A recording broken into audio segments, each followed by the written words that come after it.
ಮೈಸೂರು ಕಡೆಯಿಂದ ಗಂಡ ಹೆಂಡತಿ ಇಬ್ಬರು ಬಂದರು. ಆಕೆಗೆ ಡಯಾಬಿಟಿಸ್ ಇತ್ತು, ಓವರ್ ವೆಯ್ಟ್ ಇತ್ತು. ಬಂದ ತಕ್ಷಣ ಆಕೆ ಹೇಳಿದ್ಲು, ಸರ್ ನಾನು 2 ಹೊತ್ತೇ ಊಟ ಮಾಡೋದು, ಬೆಳಗ್ಗೆ ಟಿಫನ್ನೇ ಮಾಡಲ್ಲ, ಮಧ್ಯಾಹ್ನ ರಾತ್ರಿ ಅಷ್ಟೇ ಊಟ ಮಾಡೋದು, ನನಗ್ಯಾಕೆ ಸರ್ ಶುಗರ್ ಬಂದಿದೆ ಅಂತಂದ್ಲು. ಜೊತೆಗೆ ವೆಯ್ಟ್ ಗೈನ್ ಆಗ್ತಾಯಿದ್ದೀನಿ ಅಂತಂದ್ಲು. ಆಕೆ ನಾನು 2 ಹೊತ್ತೇ ಊಟ ಮಾಡೋದು, ನನಗ್ಯಾಕೆ ಶುಗರ್ ಬಂದಿದೆ ಅಂತ ಇದ್ದಂಗೆ ಗಂಡ ಕಾಯ್ತಾ ಇದ್ನೇನೋ ಅನಿಸುತ್ತೆ. ಸರ್ ಕಾಫಿ ಎಷ್ಟು ಸರಿ ಕುಡಿತಾಳೆ ಕೇಳಿ ಸರ್ ಅಂತಂದ. ಆಕೆ ಇಮ್ಮಿಡಿಯೇಟಾಗಿ ರಿಪ್ಲೈ ಮಾಡಿದ್ಲು, ಸರ್ ನಾನು 4 ಸರಿನೇ ಸರ್ ಕುಡಿಯೋದು ಅಂತಂದ್ಲು. ಆಕೆ 4 ಸರಿ ಅಂತ ಇದ್ದಂಗೆ ಹತ್ರದಲ್ಲಿ ಒಂದು ಲೋಟ ಇತ್ತು, ನೀರು ಕುಡಿಯೋ ಲೋಟ. ಸುಮಾರು 250 ml. ಆ ಲೋಟ ತೋರಿಸ್ತಾ, ನೋಡಿ ಸರ್ ಈ ಲೋಟದಲ್ಲಿ 4 ಸರಿ ಕುಡಿತಾಳೆ, ನಾನು 4 ಸರಿನೇ ಅಂತಾಳೆ, ಎಷ್ಟಾಯಿತು ಸರ್ ದಿನಕ್ಕೆ ಅಂತಂದ. 1 ಲೀಟ್ರ್ ಆಯಿತು. 1 ಲೀಟ್ರ್ ಕಾಫಿ. ನಾನು 1 ಲೀಟ್ರ್ ಕಾಫಿ ಕುಡಿಯೋದು ಹೇಗೆ ಅಂತ ನಾನು ಯೋಚನೆ ಮಾಡ್ತಾ ಇದ್ದರೆ ಮತ್ತೆ ಹೇಳ್ದ, ಸರ್ ಹಾಲು ಹೆಂಗಿರುತ್ತೆ ಕೇಳಿ ಸರ್ ಅಂತಂದ. ಬಹಳ ಇಂಟ್ರೆಸ್ಟಿಂಗ್ ಆಗಿತ್ತು. ಅವರವರೇ ಪ್ರಶ್ನೆ ಉತ್ತರ ಕೊಡ್ತಾ ಇದ್ದಾರೆ. ಆಮೇಲೆ ಆತನೇ ಹೇಳ್ದ, ಸರ್ ಏನಿಲ್ಲ, ಹಳ್ಳಿ ನಮ್ಮದು, ಒಂದು ಸಣ್ಣ ಹೋಟೆಲ್ ಇಟ್ಟಿದ್ದೀವಿ, ಇವಳೇ ಕಾಫಿ ಟೀ ಹಾಕ್ತಾ ಇರ್ತಾಳೆ ಬೆಳಗ್ಗಿಂದ ಸಾಯಂಕಾಲದವರೆಗೂ. ಆ ಹಾಲು ಕಾಯಿಸಿ ಆಗಿರೋ ಕೆನೆ ಹಾಲು 1 ಲೋಟ ಎತ್ಕೊತಾಳೆ, ಅದಕ್ಕೆ 4 ಚಮಚ ಕಾಫಿ ಪುಡಿ ಹಾಕ್ತಾಳೆ, 4 ಚಮಚ ಬೆಲ್ಲ ಹಾಕ್ತಾಳೆ. ಸಕ್ಕರೆ ಒಳ್ಳೇದಲ್ಲ ಅಂತ ಬೆಲ್ಲ ಯೂಸ್ ಮಾಡ್ತಾ ಇದ್ದಾಳೆ. ಹೀಗಾಗಿ ಅದನ್ನು ಕಾಫಿಯಿಂದ ನಿಂಗೆ ಶುಗರ್ ಬಂದಿರೋದು ಅಂತಂತಂದರೆ ನಿಂಗೆ ಹೊಟ್ಟೆ ಉರಿ ಅಂತಾಳೆ. ಸರ್ ನಾನು ಹೋಗಬೇಕು ಸರ್, ಮೈಸೂರು ಭಾಳ ದೂರ ಹೋಗ್ಬೇಕು ಸರ್, ಬಸ್ಸಲ್ಲಿ ಹೋಗ್ಬೇಕಾದ್ರೆ ನಾನು ಹೊರಡ್ತೀನಿ ಸರ್ ಅಂತ ಹೊರಟೇ ಬಿಟ್ಟ. ದಿನಕ್ಕೆ 1 ಲೀಟ್ರ್ ಕಾಫಿ, ಸಕ್ಕರೆ ಒಳ್ಳೇದಲ್ಲ ಅಂತ ಬೆಲ್ಲ ತೊಗೊತಾ ಇದ್ದಾಳೆ. ಬೆಲ್ಲಕ್ಕೂ ಸಕ್ಕರೆಗೂ ಡಯಾಬಿಟೀಸ್ಗೆ ಏನೂ ವ್ಯತ್ಯಾಸ ಇಲ್ಲ. 100 ಗ್ರಾಮ್ ಬೆಲ್ಲದಲ್ಲೂ 400 ಕ್ಯಾಲ್ರಿ, 100 ಗ್ರಾಮ್ ಸಕ್ಕರೆಯಲ್ಲೂ 400 ಕ್ಯಾಲ್ರಿ. ನಾವು 1 ಚಮಚ 2 ಚಮಚ ಡಯಾಬಿಟೀಸ್ ಇಲ್ಲದೆ ಇರೋರು ತೊಗೊಂಡ್ರೆ ತೊಂದರೆ ಏನಿಲ್ಲ. ಡಯಾಬಿಟೀಸ್ ಹೆಚ್ಚಿಗೆ ಇದ್ದು ಶುಗರ್ ಅನ್ಕಂಟ್ರೋಲ್ ಇದ್ದಾಗ ಸಕ್ಕರೆನೂ ಒಂದೇ, ಬೆಲ್ಲನೂ ಒಂದೇ. ಅಷ್ಟೇ ಅಲ್ಲ, 100 ml ಕಾಫಿನಲ್ಲಿ ಸುಮಾರು 100 ಕ್ಯಾಲ್ರಿ ಇರುತ್ತೆ. ಇನ್ನು 1000 ml 1 ಲೀಟ್ರ್ ಕಾಫಿನಲ್ಲಿ 1000 ಕ್ಯಾಲ್ರಿ ಇರುತ್ತೆ.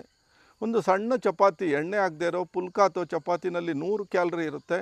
ಇನ್ನು 1000 ml ಅಂತಂದರೆ 1 ಲೀಟ್ರ್ ಕಾಫಿನಲ್ಲಿ ಸುಮಾರು 1000 ಕ್ಯಾಲ್ರಿ ಅಷ್ಟು ಶಕ್ತಿ ಇರುತ್ತೆ.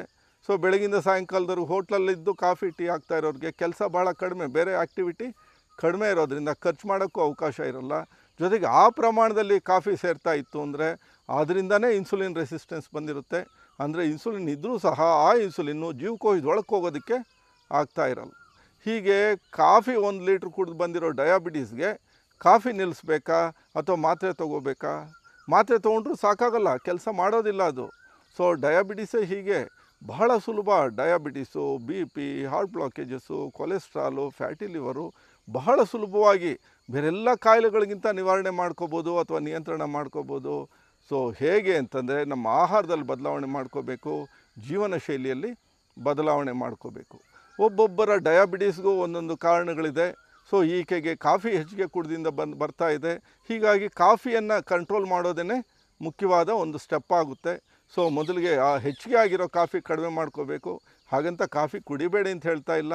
ದಿನಕ್ಕೆ 1 ಸರಿ ಅಲ್ಪ ಪ್ರಮಾಣದಲ್ಲಿ ಕಾಫಿ ತೊಗೊಳ್ಳೋದ್ರಿಂದ ಬಹಳಷ್ಟು ಜನಕ್ಕೆ ಅದರಿಂದ ಸ್ಟ್ರೆಸ್ ಕಡಿಮೆ ಆಗುತ್ತೆ, ಉತ್ಸಾಹ ಬರುತ್ತೆ, ಮೈಂಡ್ ಚೆನ್ನಾಗಿ ಕೆಲಸ ಮಾಡುತ್ತೆ, ಅವ್ರ ಕೆಲಸ ಕಾರ್ಯಗಳನ್ನು ಸುಲಭವಾಗಿ ಮಾಡ್ಕೊಳ್ಳೋದಕ್ಕೂ ಸಹಾಯ ಆಗುತ್ತೆ.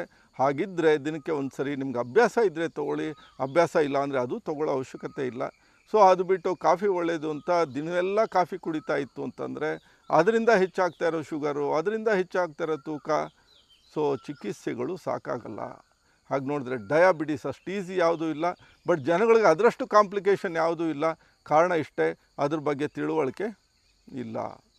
ಹೇಗೆ ಅಂತಂದರೆ ಇಡೀ ಪ್ರಪಂಚದಲ್ಲಿ ಡಯಾಬಿಟೀಸ್ಗೆ ಟ್ರೀಟ್ಮೆಂಟ್ ಮೆಥಡ್ ಒಂದೇ ಒಂದಿರುವಂಥದ್ದು, ಅದು ರಕ್ತದಲ್ಲಿರೋ ಗ್ಲೂಕೋಸ್ ಪ್ರಮಾಣವನ್ನು ಆಧರಿಸಿ ನಡೀತಾ ಇರೋದು. ಆದರೆ ರಕ್ತದಲ್ಲಿ ಗ್ಲೂಕೋಸ್ ಯಾಕೆ ಜಾಸ್ತಿ ಆಗ್ತಾ ಇದೆ? ಅದನ್ನು ನಾವು ಚಿಕಿತ್ಸೆ ಕೊಟ್ಟರೆ ಜಾಸ್ತಿ ಆಗ್ತಾ ಇರೋದೇ ನಮ್ಮ ಆಹಾರ ಶೈಲಿಯಿಂದ, ಜೀವನ ಶೈಲಿಯಿಂದ. ಅದಕ್ಕೆ ನಾವು ಪರಿಹಾರಗಳು ಹುಡ್ಕೊಂಡ್ರೆ ಡಯಾಬಿಟೀಸ್ ಬಹಳ ಸುಲಭವಾಗಿ ನಿಯಂತ್ರಣ ಮಾಡ್ಕೋಬೋದು. ಅದರಲ್ಲೂ ವಿಶೇಷವಾಗಿ ಟೈಪ್ 2 ಡಯಾಬಿಟೀಸ್. 99% ಜನಗಳಿಗೆ ಇವತ್ತು ಇರೋದೇ ಟೈಪ್ 2 ಡಯಾಬಿಟೀಸು. ಟೈಪ್ 1 ಅಂತಂದರೆ ಇನ್ಸುಲಿನ್ ಸಂಪೂರ್ಣವಾಗಿ ನಿಂತೋಗಿರುತ್ತೆ. ಭಾಳ ಅಪರೂಪದ ಕೇಸಸ್ ಅದು. ಯಾರಿಗೆಲ್ಲ ಡಯಾಬಿಟೀಸ್ ಟೈಪ್ 2 ಡಯಾಬಿಟೀಸ್ ಇದೆ ಅವ್ರಿಗೆಲ್ಲ ಇನ್ಸುಲಿನ್ ಇರುತ್ತೆ. ಒಂದು ಸ್ವಲ್ಪ ಕಡಿಮೆ ಆಗಿರುತ್ತೆ. ಕಡಿಮೆ ಆಗಿರೋ ಇನ್ಸುಲಿನ್ ಅದು ಡಯಾಬಿಟಿಸ್ ಕಾರಣ ಆಗಲ್ಲ.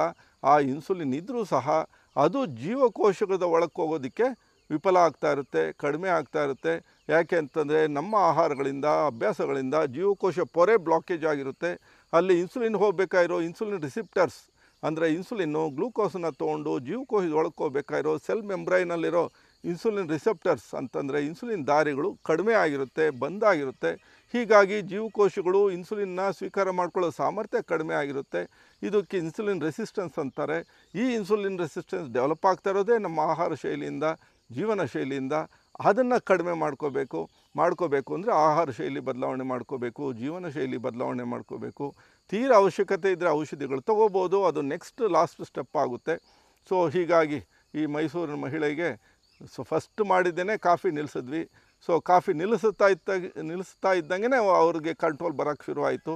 ಜೊತೆಗೆ ಇತರೆ ಆಹಾರ ಶೈಲಿ ಬದಲಾವಣೆ ಮಾಡಿದ್ವಿ, ಜೀವನ ಶೈಲಿ ಬದಲಾವಣೆ ಮಾಡಿದ್ವಿ. ಬಹಳ ಸುಲಭವಾಗಿ ಇಲ್ಲಿರೋ ಅಷ್ಟೊತ್ತಿಗೆ ನಾರ್ಮಲ್ ಬರೋಕ್ಕೆ ಶುರುವಾಯಿತು. ಮನೇಲಿ ಹೇಗೆ ಮುಂದುವರ್ಸ್ಕೋಬೇಕು ಅಂತೆಲ್ಲ ಆಕೆಗೆ ಹೇಳ್ಕೊಟ್ವಿ, ಟ್ರೈನಿಂಗ್ ಕೊಟ್ವಿ.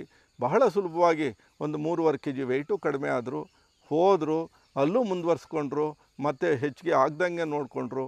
ಹೀಗಾಗಿ ಡಯಾಬಿಟೀಸ್ಗೆ ಆಹಾರ ಶೈಲಿ, ಜೀವನ ಶೈಲಿ ಅದು ಪ್ರತಿಯೊಬ್ಬರಲ್ಲೂ ಆಗ್ತಾ ಇರೋ ವ್ಯತ್ಯಾಸಗಳಿಂದನೇ ಕಾರಣ ಆಗ್ತಾಯಿದೆ.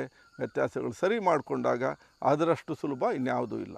ಡಯಾಬಿಟೀಸ್ಗೆ ಹೆದರದಿರಿ, ಅದು ಜೀವನ ಶೈಲಿಯ ಮಾರಿ, ಬದಲಾಯಿಸಿ ಬದುಕಿನ ದಾರಿ. ನಮಸ್ಕಾರ.